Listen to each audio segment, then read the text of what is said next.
Utility workers and wildlife managers across the Pacific Northwest were trying to keep people and animals safe Saturday as a historic heat wave scorched the region, toppling records and sending residents searching for relief.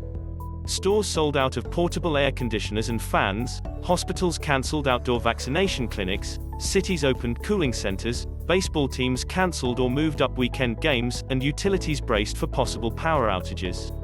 Seattle reached 100 degrees Fahrenheit, 37.8 degrees Celsius, by mid-afternoon Saturday, making it the hottest June day on record and only the fourth time in recorded history the usually temperate city had topped 100 degrees, according to the National Weather Service.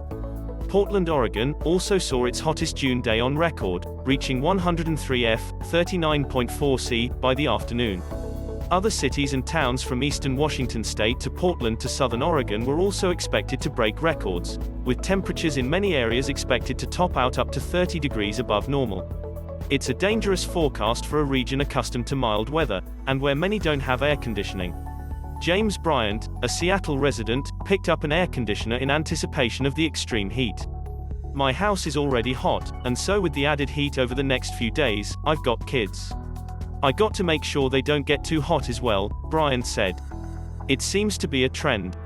So I'm not sure what's driving it, but it's not fun, that's for sure." The hot weather had berry farmers scrambling to pick crops before they rot on the vine and fisheries managers working to keep endangered sockeye salmon safe from too warm river water.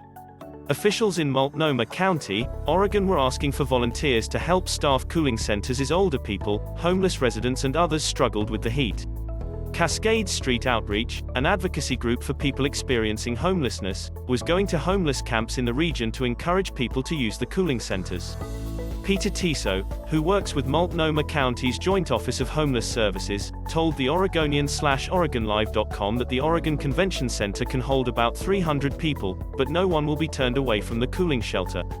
"The shelter also allows pets," he said. "We don't want anyone to be making the dangerous decision between leaving their pet behind or not," he said. Unusually hot weather was expected to extend into next week for much of the region. Columbia Basin fisheries managers are worried about how the heat wave will affect endangered Snake River sockeye and other species of protected salmon. State, tribal and federal officials are trying to mitigate rising water temperatures in the lower Snake River, the Lewiston Tribune reported, in part by releasing 42 F, 5.56 C, water from Idaho's Dworshak Reservoir.